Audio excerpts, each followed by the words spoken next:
Hello बच्चों, कैसे हैं आप बच्चों। आज हम पढ़ेंगे क्लास 8 हिंदी वसंत के अंतर्गत चैप्टर नंबर 17 बाज और सांप, जो कि निर्मल वर्मा द्वारा लिखी गई एक बहुत ही मज़ेदार कहानी है। तो आप भी हमारे साथ साथ पढ़ें। हम आपको बताएंगे इस पाठ का सारांश और साथ ही साथ पाठ से संबंधित प्रश्नों के उत्तर भी।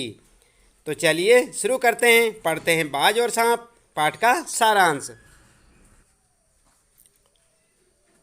तो बच्चों, आप देख रहे हैं ना यहाँ पर, यह है आपका चैप्टर नंबर 17 बाज और सांप, और हम आपको बता रहे हैं यहाँ पर इस पाठ का सारांश।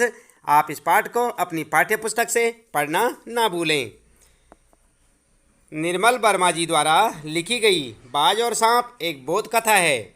आप देख रहे हैं ना यहाँ पर, इसके लेखक कौन है? निर्मल वर्मा जी। और जिसमें दो प्राणियों के अलग अलग विचारधारा और संसार का वर्णन किया गया है। कथा के आरंभ में एक सांप समुद्र किनारे एक अंधेरी गुफा में रहता था।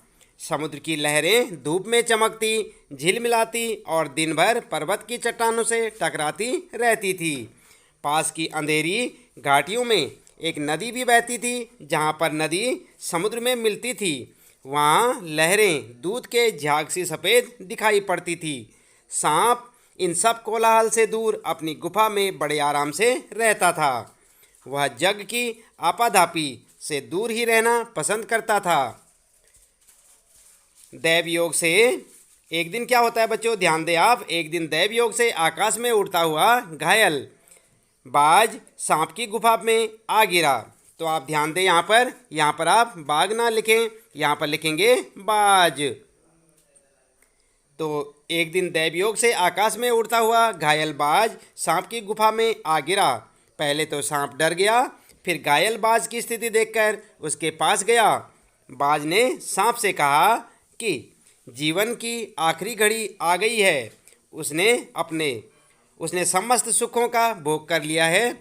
आकाश की असीम ऊंचाइयों को उसने अपने पंखों से नापा है। तुमने जीवन भर आकाश में उड़ने का आनंद नहीं लिया है। सांप ने कहा कि आकाश मेरे लिए किस काम का, मैं रेंगने वाला प्राणी हूँ। गुफा से अधिक आरामदेह सुरक्षित कोई जगह नहीं है। बाज ने देखा कि समस्त गुफा में सीलन और अंधेरे का वास है। ऐसा लग रहा है कि कोई चीज़ वहाँ वर्षों से सड़ रही है। बाज ने कहा कि काश मैं एक बार आकाश में उड़ पाता। सांप ने उसे हौसला बंधाया कि हो सकता है कि तुम्हारे पैरों में इतनी ताकत बाकी हो कि तुम आकाश में उड़ पाओ। एक बार कोशिश करो। तो आप देख रहे हैं ना बच्चों, यहाँ पर यह है सांप और बाज। आगे क्या बातचीत होती है, आइए पढ़ते हैं। बाज एक नई आशा के साथ अपने घायल शरीर को घसीटता हुआ चट्टान के किनारे जाकर अपने पंख फैलाकर हवा में कूद पड़ा, किंतु कमज़ोर होने के कारण लुढ़कता हुआ नदी में जा गिरा। लहरों ने उसे उठाकर सागर में बहा दिया। बहुत देर तक सांप बाज की मृत्यु और उसके आकाश के प्रति प्रेम के संबंध में सोचता रहा। उसने सोचा कि मैं भी आकाश की ऊंचाइयों को नापूंगा, कम से कम एक बार मैं भी आकाश का स्वाद चख लूं। यह सोचकर सांप ने शरीर को सिकोड़ा और रेंग कर अपने को आकाश की शून्यता में छोड़ दिया। क्षण भर के लिए सांप का शरीर बिजली की लकीर सा चमक उठा, किंतु उसने जीवन भर रेंगना सीखा था। वह उड़ नहीं पाया और धड़ाम से पत्थरों पर जा गिरा।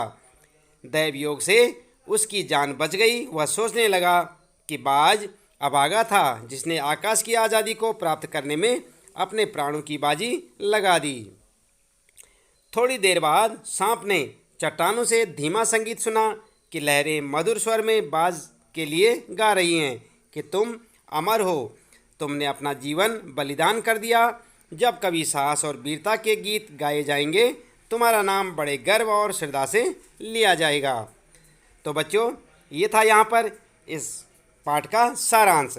उम्मीद है कि आपको अच्छे से समझ आया होगा। आप इसे बार बार सुने और समझने का प्रयास करेंगे। आप इस पाठ को अपनी पाठ्य पुस्तक से पढ़ना ना भूलें, ताकि आपको पूरा पाठ अच्छे से समझ आ जाए। इसके बाद बच्चों, आइए देख लेते हैं इस पाठ से संबंधित प्रश्नों के उत्तर। तो आप देख रहे हैं यहाँ पर अभ्यास प्रश्न उत्तर। पहला प्रश्न आपके लिए, घायल होने के बाद भी बाज ने यह क्यों कहा? मुझे कोई शिकायत नहीं है, विचार प्रकट कीजिए। तो यहाँ पर बच्चों, क्योंकि आपने पाठ तो पढ़ ही लिया होगा, इसलिए आपको मालूम हो गया होगा, पाठ से पूरा भाव समझ में आ गया होगा। चलिए उत्तर क्या लिखेंगे आप? घायल होने के बाद भी बाज ने यह कहा कि मुझे कोई शिकायत नहीं है। उसने ऐसा इसलिए कहा क्योंकि वह किसी भी कीमत पर समझौतावादी जीवन शैली पसंद नहीं करता था। वह अपने अधिकारों के लिए लड़ने में विश्वास रखता था। उसने अपनी ज़िंदगी को भरपूर भोगा। वह असीम आकाश में जी भरकर उड़ान भर चुका था। जब तक उसके शरीर में ताकत रही तब तक ऐसा कोई सुख नहीं बचा जिसे उसने न भोगा हो। वह अपने जीवन से पूर्णतः संतुष्ट था। तो इस प्रकार से आप पहले प्रश्न का उत्तर लिखेंगे। इसके बाद दूसरा प्रश्न है बच्चों आपके लिए, बाज जिंदगी भर आकाश में ही उड़ता रहा, फिर घायल होने के बाद भी वह उड़ना क्यों चाहता था? उत्तर लिखेंगे, बाज जिंदगी भर आकाश में उड़ता रहा। उसने आकाश की असीम ऊंचाइयों को अपने पंखों से नापा। बाज साहसी था। वह किसी भी कीमत पर समझौतावादी जीवन शैली पसंद नहीं करता था। अतः कायर की मौत नहीं मरना चाहता था। वह अंतिम क्षण तक जीवन की आवश्यकताओं के लिए संघर्ष करना चाहता था। इस प्रकार से आप दूसरे प्रश्न का उत्तर लिखेंगे। इसके बाद बात करते हैं तीसरा प्रश्न है बच्चों। तीसरे प्रश्न में, सांप उड़ने की इच्छा को मूर्खतापूर्ण मानता था, फिर उसने उड़ने की कोशिश क्यों की?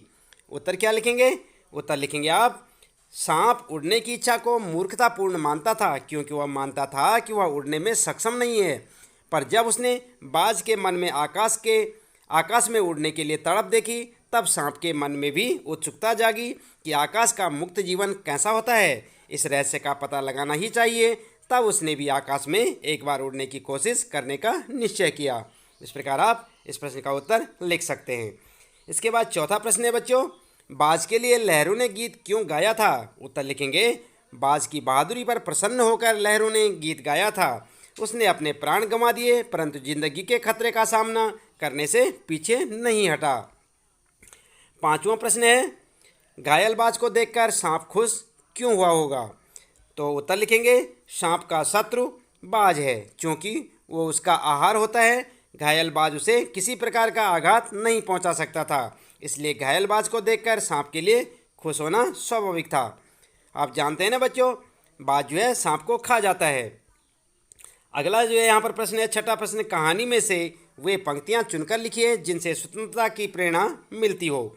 उत्तर लिखेंगे आप, कहानी की स्वतंत्रता से संबंधित पंक्तियाँ हैं। नंबर 1, जब तक शरीर में ताकत रही कोई सुख ऐसा नहीं बचा जिसे न भोगा हो। दूर दूर तक उड़ानें भरी हैं, आकाश की असीम ऊंचाइयों को अपने पंखों से ना पाया हूँ। और दूसरा, आह काश मैं सिर्फ एक बार आकाश में उड़ पाता। और तीसरा, पर वह समय दूर नहीं है जब तुम्हारे खून की एक एक बूंद जिंदगी के अंधेरे में प्रकाश फैलाएगी और साहसी बहादुर दिलों में स्वतंत्रता और प्रकाश के लिए प्रेम पैदा करेगी। इस प्रकार से आप इसका उत्तर लिख सकते हैं। सातवां प्रश्न है बच्चों, मानव ने भी हमेशा पक्षियों की तरह उड़ने की इच्छा की है। आज मनुष्य उड़ने की इच्छा किन साधनों से पूरी करता है? उत्तर में लिखेंगे आप, मानव ने आदिकाल से ही पक्षियों की तरह उड़ने की इच्छा मन में रखी है, किंतु शारीरिक असमर्थता की वजह से उड़ नहीं पा रहा था, जिसका परिणाम यह हुआ कि मनुष्य हवाई जहाज का आविष्कार कर दिखाया। आज मनुष्य अपने उड़ने की इच्छा की पूर्ति हवाई जहाज, हेलीकॉप्टर और गैस बैलून आदि से करता है। तो इस प्रकार से आप इस प्रश्न का उत्तर लिख सकते हैं। इसके बाद बच्चों आपके लिए प्रश्न है यहाँ पर भाषा की बात से। आप देख रहे हैं यहाँ पर भाषा की बात। आठवां प्रश्न है, कहानी में से अपनी पसंद के 5 मुहावरे चुनकर उनका वाक्यों में प्रयोग कीजिए। तो आपने 5 मुहावरे लिखने हैं। उत्तर में लिखेंगे, जैसे नंबर 1, भाप लेना। देख रहे ना आप यहाँ पर, भाप लेना। बच्चों का मुंह देखकर माताजी ने परीक्षा का क्या नतीजा आया होगा? यह भाप लिया। आपके साथ भी ऐसा होता है ना बच्चों, आपकी मम्मी आपका चेहरा देखकर समझ जाती है कि आप किस परेशानी में हैं। नंबर 2, हिम्मत बांधना। मित्र के आने पर ही परीक्षा के लिए राहुल की हिम्मत बंधी। और अगला लिख सकते हैं आप, अंतिम सांस गिनना। दादाजी की गिरती सांसें देखकर माताजी ने स्थिति भांप ली कि वे उनकी अंतिम सांस गिन रहे हैं। और आगे, मन में आशा जागना। शिक्षिका की कहानी ने मेरे मन में आशा जगा दी। और इसी प्रकार से 5वां लिख सकते हैं आप, प्राण हथेली में रखना। मतलब सिपाहियों ने देशवासियों की जान बचाने के लिए अपने प्राणों को हथेली में रख देते हैं या रख दिया। इस प्रकार आप लिखेंगे। 9वां प्रश्न है, आरामदेह शब्द में देह प्रत्यय है। यहाँ देह देने वाला के अर्थ में प्रयुक्त हुआ है, देने वाले के अर्थ में दै, आप देख रहे हैं ना, दै। और प्रद और दाता, दाई आदि का प्रयोग भी होता है, जैसे सुखैद, सुखदाता, सुखदाई, सुखप्रद। उपयुक्त समानार्थी प्रत्ययों को लेकर 2 शब्द बनाइए। तो क्या बनाएंगे आप? उत्तर में लिखेंगे आप प्रत्यय और शब्द, जैसे दै से सुखैद, दुखैद, दाता से परामर्शदाता, सुखदाता, दाई से सुखदाई, दुखदाई, और देह से विश्रामदेह, लाभदेह, आरामदेह। और इसी प्रकार से प्रद है, यहाँ पर जो शब्द प्रद से क्या बनेंगे? लाभप्रद, हानिप्रद और शिक्षाप्रद। तो देखिए ना बच्चों, आपने किस प्रकार से आप जो है यहाँ पर इन प्रत्ययों का उपयोग करके नए शब्द बना सकते हैं। तो बच्चों, इसके साथ ही यहाँ पर इस पाठ से संबंधित प्रश्नों के उत्तर यहाँ पर समाप्त होते हैं। हम आज पढ़ रहे थे कक्षा 8 हिंदी वसंत के अंतर्गत चैप्टर नंबर 17 बाज और सांप की कहानी, जो कि निर्मल वर्मा द्वारा लिखी गई कहानी है। हमने आपको बताया इस पाठ का सारांश और साथ ही साथ पाठ से संबंधित प्रश्नों के उत्तर भी। उम्मीद है कि आपको अच्छे से समझ आए होंगे। तो इसी प्रकार आप कक्षा 8 के सभी हिंदी के सभी पाठों को पढ़ने के लिए और पाठों का सारांश, कविताओं का भावार्थ और प्रश्न उत्तर जानने के लिए चैनल को सब्सक्राइब करें, लाइक करें और शेयर करें। तो बच्चों, आज के लिए इतना काफ़ी है। इसी प्रकार लगातार जुड़े रहें हमारे साथ। आपका दिन शुभ हो।